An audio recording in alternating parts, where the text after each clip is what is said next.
présenter le projet de mon équipe Serial Killer, qui est donc composé de Joanne, de Peter, de Justine et de moi-même, Abby. Donc notre projet Serial Killer est une plateforme autour des séries qui présente deux volets, un volet curation de contenu autour des séries et également un volet réseau social donc pour interagir autour de ces fameuses séries également. Alors, je reprends le partage d'écran. Voilà, donc vous pouvez voir à l'écran la page d'accueil accessible aux utilisateurs qui ne sont pas connectés à notre plateforme. Ils peuvent s'y connecter en cliquant sur le bouton en bas à droite qui s'appelle Entre dans le game. Mais nous, au lieu de faire ça, on va plutôt défiler la page pour que vous voyez une autre fonctionnalité qu'on a mise en place. Voilà. Là, vous pouvez voir en fait une série de gifs qui montrent ce qu'on peut faire en fait sur le site en tant qu'utilisateur et ce qu'on va vous montrer un peu plus tard, donc une fois qu'on sera connecté. Donc, si on défile la page vers le bas.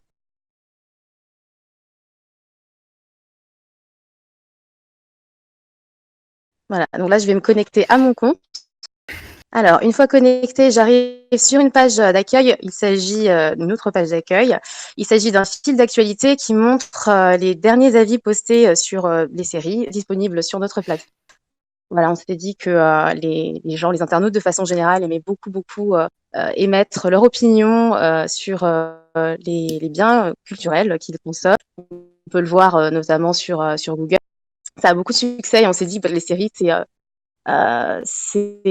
un pan de la culture populaire qui est extrêmement important de nos jours et donc pouvoir allier la possibilité de s'exprimer dessus, enfin la possibilité de s'exprimer et puis le fait de le faire sur les séries, c'était quelque chose d'intéressant à mettre en avant dès le point d'entrée en fait de notre site. Donc là, typiquement, non seulement je peux consulter les derniers avis postés, mais je peux aussi en poster un moi directement. Donc je peux sélectionner une série.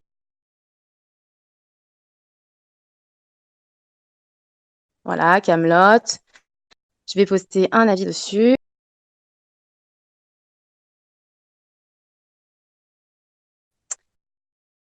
Et là, je vois mon avis qui apparaît automatiquement. Et la particularité de notre fil d'actualité, c'est que non seulement je vois donc mes avis en direct, mais aussi ceux de tous les autres utilisateurs connectés qui postent un avis. Donc, si par exemple, voilà, mes coéquipiers postent un avis, là, vous pouvez voir, Peter vient de poster un avis par rapport à la série Dark. Vraiment excellent, ça peut paraître un peu long au démarrage. Voilà, donc ça, c'est grâce à un système de WebSocket qu'on a mis en place et pour pouvoir vraiment promouvoir l'interactivité sur notre plateforme. Donc, bien évidemment, non seulement on peut discuter de séries, on peut aussi consulter des informations sur les séries. Et voilà, là, vous pouvez voir le fil d'actualité qui défile. On peut consulter des informations sur les séries en cliquant sur le lien série, là, en haut, effectivement. Donc là, c'est plus pour les utilisateurs qui ont envie vraiment de passer du temps sur le site, qui ont envie de naviguer et qui ont envie de voir un peu toutes les séries qu'il y a de disponibles par genre, typiquement. Donc, par exemple, si je vais dans comédie dramatique,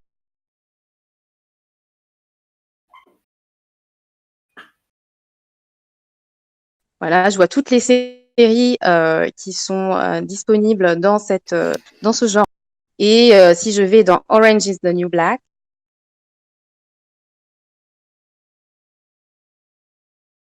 je peux voir des informations qui concernent spécifiquement cette série, le trailer, la catégorie à nouveau, enfin le genre, comédie dramatique, l'année de départ de la série, les réalisateurs, les acteurs, un résumé. Et je retrouve tout en bas également les avis qui ont été émis sur cette série-là. Et je peux également en écrire un aussi à partir de cette page série.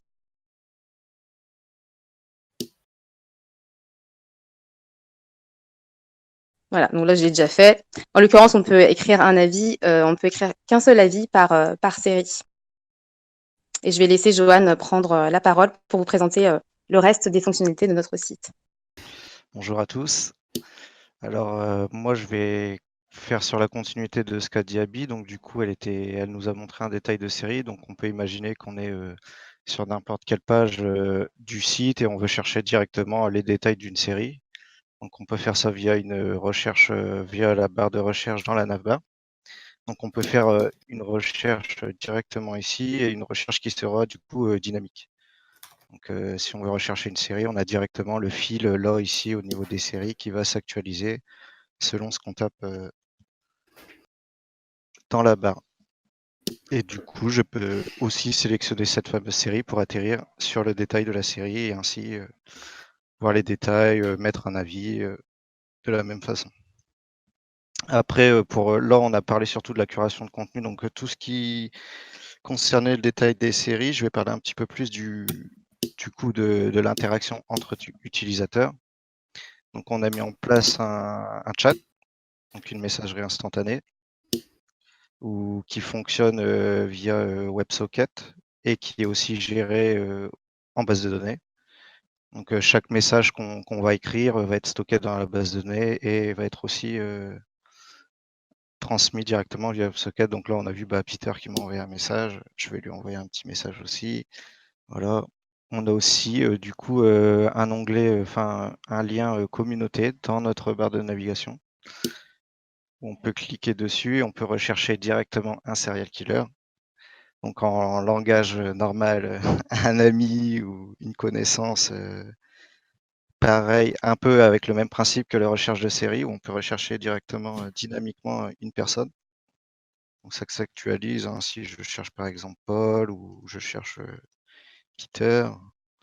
Voilà, j'ai Peter et je peux du coup m'abonner à Peter ou me désabonner à Peter. Où je vais pouvoir aussi cliquer sur son image ou son pseudo pour accéder directement au profil de Peter. Et où là, Peter va nous expliquer un peu la page profil et le côté responsive du site. Alors, bonjour à tous. Est-ce que l'on m'entend bien? Oui. Super, au top. Alors donc concernant cette page profil, c'est une page donc qui est dynamique en fonction de la session utilisateur et des informations de l'utilisateur. Donc comme vous pouvez le voir, on a un avatar avec l'image de l'utilisateur et donc une bannière derrière pour son profil. Donc là, je suis sur une page amis, donc on peut se désabonner ou s'abonner directement à la personne. En dessous, donc vous avez les informations côté gauche. Au centre, vous avez une interaction qu'on a mis en place pour les utilisateurs. Donc c'est un taux d'addiction aux séries. Ce taux d'addiction fonctionne en fonction du nombre d'avis postés par l'utilisateur. Donc comme vous l'a dit tout à l'heure Abby, on peut poster qu'un seul review par série. Mais ça incite vraiment les gens à interactivité et à donner leur avis. Donc, par exemple, si on clique sur le taux d'addiction de Peter, on voit que c'est un addict modéré pour l'instant, puisqu'il n'a que 9 avis postés.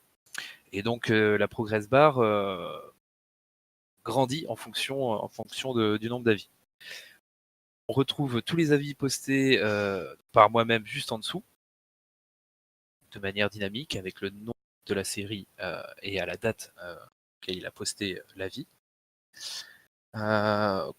Ensuite, dans cette page profil, sur la droite, vous avez tous les amis donc de la personne sur laquelle on peut cliquer et retrouver donc sa page profil. Par exemple, si on veut retourner donc là sur Abby, je suis connecté en tant qu'Abby. Donc là, j'arrive sur ma propre page profil et je peux à nouveau redécouvrir mon taux d'addiction série.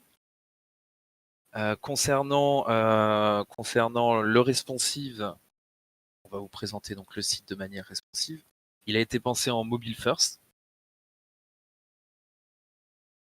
Voilà, là on est en iPhone X par exemple. Là on est sur la page d'accueil, hein, sur la home.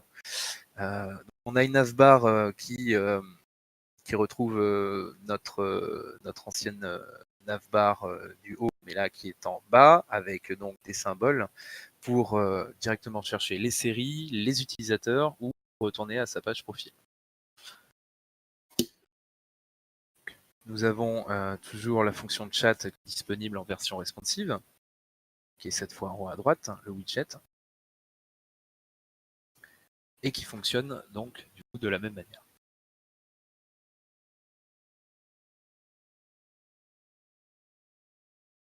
Donc si par exemple tu changes les tailles d'écran pour bien montrer la responsivité, on voit bien que l'image sur le profil, la bannière et l'avatar donc s'adaptent à la taille d'écran et reste bien toujours au centre.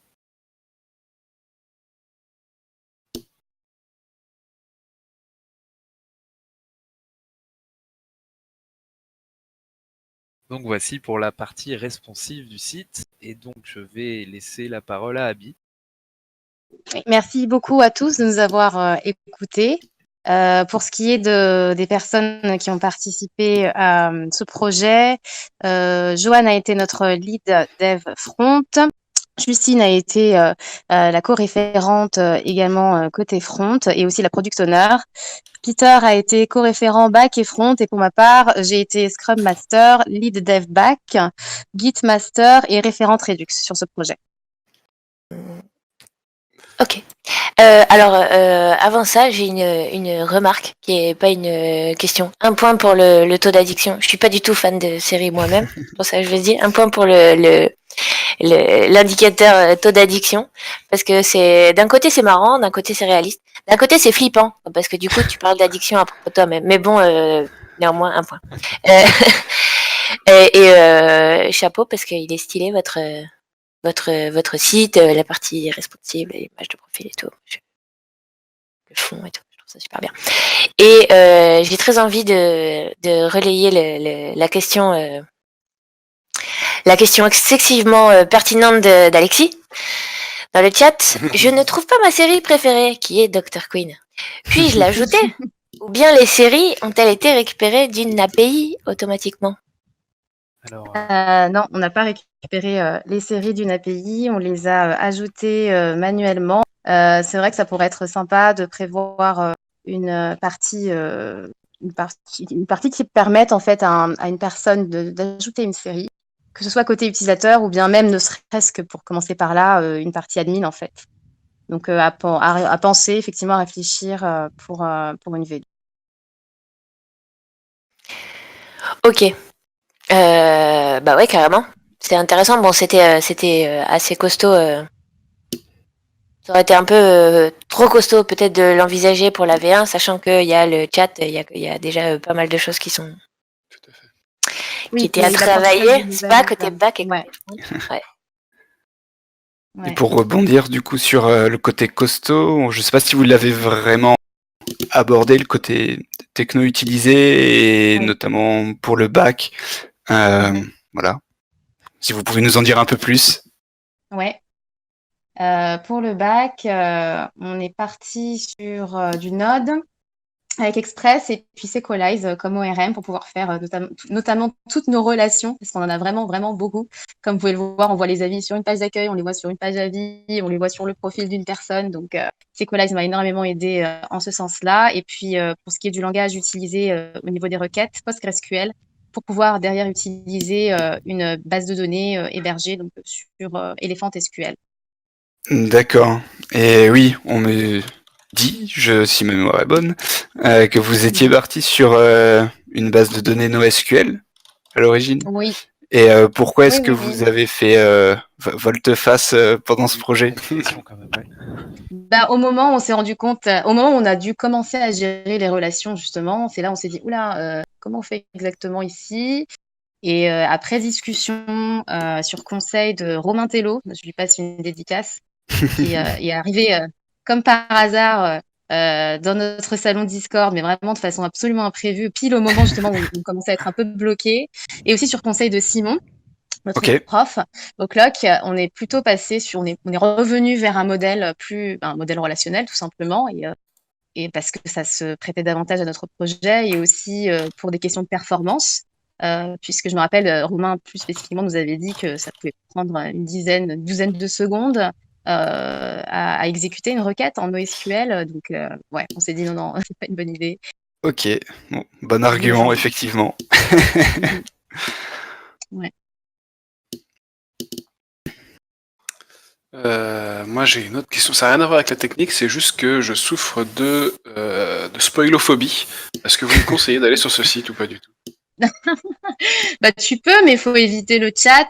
C'est vrai qu'on a indiqué un petit message d'avertissement aux utilisateurs quand ils postent un avis pour leur dire de ne pas tenir de propos discriminatoires. On pourrait ajouter la partie spoil, la partie spoiler. Par contre, le chat, ouais, il faut pas l'ouvrir. Si tu ouvres pas le chat, c'est bon, parce que le chat, c'est vraiment la zone de non-droit, c'est le défouloir, c'est l'exutoire, on raconte tout. Enfin, c'est l'endroit où on parle de la série qui est en train de se regarder en ce moment. Et donc, ouais, voilà. Ok. Et du coup, vous modérez Est-ce que vous modérez quand même les commentaires ou pour éviter peut-être des spoils dans les posts comme le mentionne Fabio?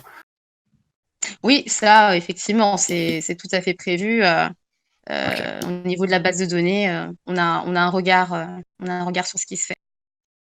Tu nous avais parlé du fonctionnement technique du chat ou pas? Je me souviens plus.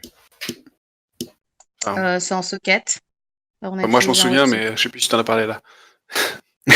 Ah oui, ouais. C'est Joanne, je crois, qui a dit justement qu'on avait utilisé Socket, donc côté front et back. C'est ça. Du chat. D'accord. Comme la page d'accueil aussi, le fil d'actualité aussi en Socket, pour avoir cette partie Très bien. dynamique. En temps réel. Tu dis ça d'un air naturel, comme si c'était même pas la peine de l'expliquer, mais je précise à ceux qui nous regardent et qui n'ont pas fait la formation qu'il n'y a pas du tout le fonctionnement des WebSockets dans le programme des enseignements de base, donc ils se sont débrouillés tout seuls avec leur petit doigt pour mettre ça en place. Donc c'est pas rien quand même. C'est pas rien. Qui nous a proposé pendant la formation de découvrir les WebSockets, et je le remercie aussi parce que ça nous a beaucoup aidé à mettre en place cette technologie sur notre site. Excellent, bah ça se voit, ça fait riche.